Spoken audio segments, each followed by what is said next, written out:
My topic is on accounting ethical issues, where employees are forced by upper head uh, managers to affect the sheets, the accounting, what goes on in the company, just to make sure they keep their jobs and put pressure on them.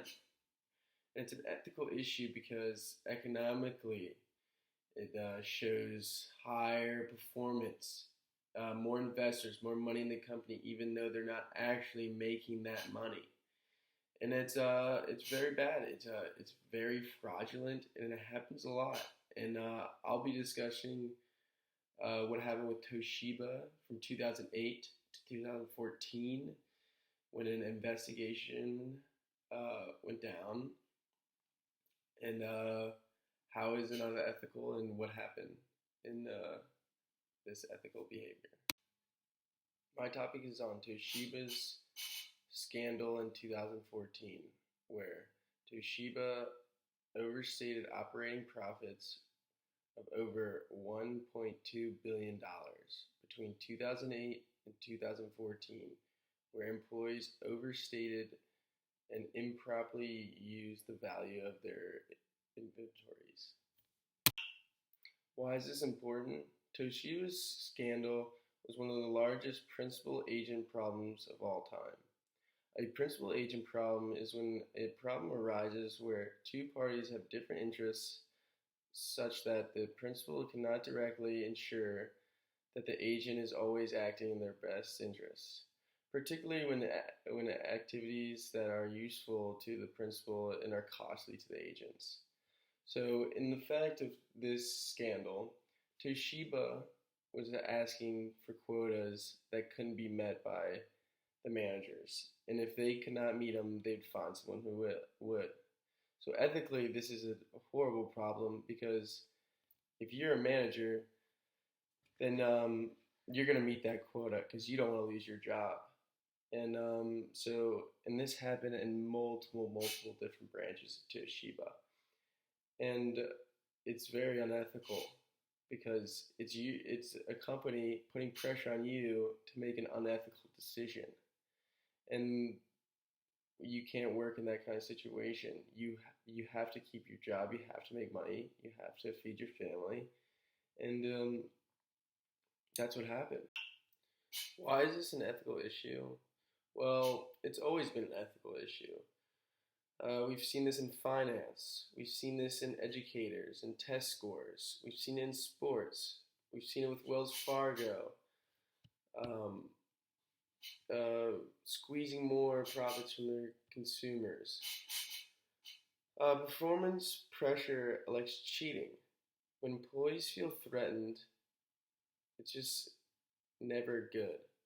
Even though their potential of getting a good payoff is heightened if their performance is also heightened. Which it can be a gray area because your company is coming to you, telling you this. It's very unethical. There's also significance awareness if they think that if they don't do it, their job's at risk. This is especially true when employees feel they cannot meet expectations any other way. That participation leads to anger, in which turns to unethical behavior. It's a chain of pressure and anger caused from the heads of the company to the managers and ultimately to the employees to focus on what is doing is beneficial for them and comes out to be an unethical behavior. It all started in 2008 with the global recession, where Toshiba's CEO put intense pressure again on subordinates to meet these sales targets. It was said that before the end of the quarter or fiscal year, these pressures would come again on these sales employees to either postpone losses or push forward on sales accounts. The repercussions of this accounting scandal have engulfed not only the shareholders and investors and the stock market, but the society and international community. The scandal damages the integrity in Japanese companies and markets.